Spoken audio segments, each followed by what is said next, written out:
თბილისის აპელაციო სასამართლომ გიორგი ბაჩიაშვილის 11 წლიანი პატიმრობის შესახებ პირველი ინსტანციის განაჩენი ძალაში დატოვა. მოსამართლეთა კოლეგიამ პატასილაგაძის ხელმძღვანელობით ბაჩიაშვილი დიდი ოდენობით თანხის მართსაწინააღმდეგო მითვისებაში, ასევე კანონოს შემოსავლის ლეგალიზაციის ნაწილში დამნაშავე ეცნო.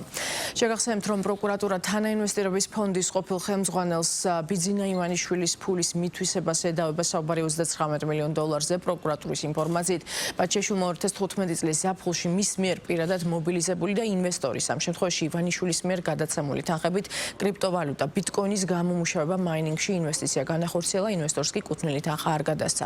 ბაჩიაშვილს საქალაქო სასამართლომ 11 წლით თავისუფლების აღკვეთა მარტში მიუსაჯა. გიორგი ბაჩიაშვილის ადვოკატები გეგმავენ კანონით დადგენილ ვადაში უზენაეს სასამართლოს მიმართონ. პროკურორის განცხადებით კი საქმეში არსებობდა მტკიცებულებები, რაც ბაჩიაშვილის ბრალეულობას ადასტურებდა. სააპელაციო პალატამ იმჟელად დაადგინა მსჯავრდებულ გიორგი ბაჩიაშვილის ადვოკატების ლევან მახარაშვილისა და დავით ჯანდიერის სააპელაციო საჩივარი არ დაკმაყოფილდეს თბილისის საქალაქო სასამართლოს სისხლის სამართლის საქმეთა კოლეგიის 2025 წლის 10 მარტის განაჩენი დარჩეს უცვლელი. განაჩენი დაუყოვნებლივ მიიქცევა აღსასრულებლად და შედის კანონიერ ძალაში. განაჩენი შეიძლება გასაჩივრდეს ერთი თვის ვადაში თბილისის სააპელაციო სასამართლოს მეშვეობით საქართველოს უზენაეს სასამართლოში.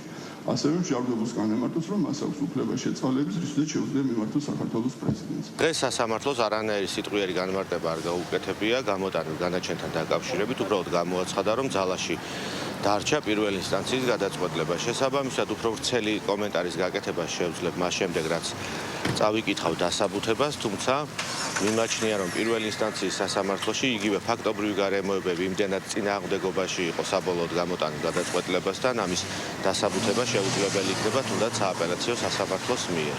შესაბამისად, ჩვენ აუცილებლად კანონით დადგენილ ვადაში მიმართავთ უზენაეს სასამართლოს და მოვითხოვთ აღნიშნული განაჩენის გაუქმებას და იმ შემთხვევაში თუ კი კვლავ იქნება ძალაში დატოვებული, მიმართავთ ადამიანის უფლებათა დაცვის ევროპულ სასამართლოს. სააპელაციო სასამართლოს გადაწყვეტილება არის ნათელი დემონსტრაცია იმისა, რომ კოლეგიამ სამართლის შემადგენლობით სრულად შეაფასა, გაანალიზა ყველა ის მტკიცებულება, ყველა მოწმისჩვენება, ყველა დოკუმენტაცია და დაადგინა, რომ გიორგი ბაჩიაშვილი არის დამნაშავე.